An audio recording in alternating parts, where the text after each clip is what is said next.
आज हम कर रहे हैं नेट के फर्स्ट पेपर का जो पहला टॉपिक है शिक्षण अभिवृत्ति यानी टीचिंग एप्टीट्यूड।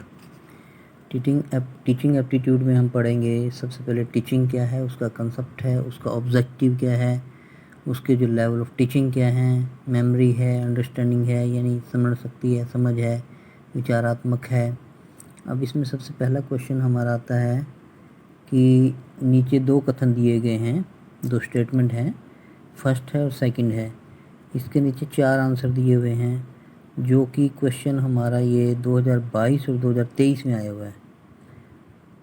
क्योंकि आजकल शिफ्टों में होने लगे हैं पेपर तो इसलिए क्वेश्चन ज़्यादा हो जाते हैं। तो इसका पहला क्वेश्चन आप देख सकते हैं, शिक्षण और अधिगम का समक्ष स्तर तथ्यात्मक सूचना संबंध प्रक्रिया को समझने, अवबोध हेतु सामान्यीकरण के लिए और जीवन में उसके प्रयोग के अभिग्रहण पर आधारित है। ये स्टेटमेंट पहली, आपको थोड़ा स्टेटमेंट टाइम लगेगा थोड़ा समझने में, लेकिन समझने के बाद आपका जल्दी हो जाए क्वेश्चन। शिक्षण और अधिगम का विमर्शपूर्ण स्तर आलोचनात्मक चिंतन, समस्या निवारण कौशल और सृजनात्मक चिंतन के विकास पर आधारित है। तो ये कहता है आंसर जो आपका ये आएगा कि ए। अब इसके जो एक्सप्लेनेशन है वो मैटर करती है ज़्यादा, ये अच्छा दिया हुआ इसमें, ये आप एक्सप्लेनेशन को पढ़ें, इससे आपको दोनों कंसेप्ट जो है जल्दी क्लियर होंगे। और इसका आंसर क्या है, कथन 1 और 2 दोनों सही हैं, यानी statement first and second both are correct. इसके बाद दूसरा क्वेश्चन हमारा आता है कि अर्थ हेतु अधीन यानी सब्जेक्ट के जीवन के विश्लेषण में निम्नलिखित में से किसका फोकस होता है। दृश्य घटना विज्ञान का, ये आप पढ़ सकते हैं, इसमें किसका होता है, दृश्य घटना विज्ञान का। ये कहते हैं कि आपने अर्थ जानना है तो आप जब सब्जेक्ट का अध्ययन करते हैं तो उसका एनालाइज करते हैं तो किस पे फोकस करते हैं, दृश्य घटना विज्ञान पर, यानी कि जो उस समय जो घटना घट रही है उसका दृश्य कैसा है। थर्ड क्वेश्चन है आपका सूची 1 को सूची 2 से सुमेलित यानी मैचिंग करना है।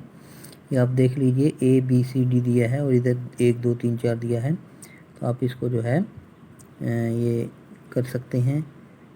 बी इसमें सही है, यानी ए का थर्ड के साथ यानी मानव विज्ञान संस्कृति के साथ, और बी फोर्थ यानी कि समाज शास्त्र समाज के साथ, और C1 यानी कि मनोविज्ञान अभिप्रेरणा के साथ, और डी जो है वो जो बचा है पद्धति उसके साथ आ जाता है। ये है आपका सोल्यूशन, ये किसके साथ क्या है। इसके बाद नेक्स्ट क्वेश्चन आपका है फोर्थ क्वेश्चन, निम्नलिखित में से कौन से शिक्षण के विमर्श स्तर के विशेषताएं हैं।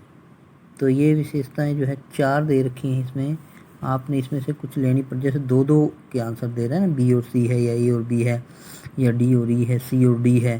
तो ये आपका क्वेश्चन 2021 2022 2023 तीनों में आया हुआ है, तो इम्पोर्टेंट क्वेश्चन है, इसको थोड़ा सा अच्छे से कर सकते हैं आप।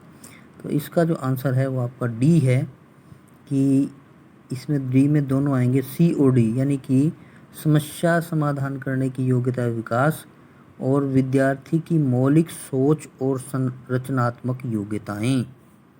ये आपको एक्सप्लेन किया हुआ है, आप इसको पढ़ लीजिए आराम से, एक्सप्लेनेशन से ज़्यादा जल्दी क्लियर हो जाता है क्वेश्चन।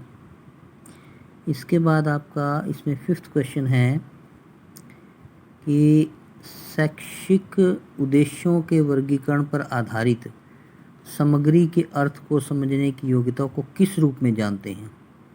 किस रूप में जानते हैं, ज्ञान के रूप में, प्रतिक्रिया करना के रूप में, समझ के रूप में, उपयोग के रूप में। आप पढ़िए इसको, देखिए, शैक्षिक उद्देश्यों के वर्गीकरण पर आधारित सामग्री के अर्थ को समझने की योग्यता को किस रूप में जानते हैं, या नहीं समझ के रूप में। अगर आपको समझ है तो आप उसको क्लियर कर सकते हैं जल्दी।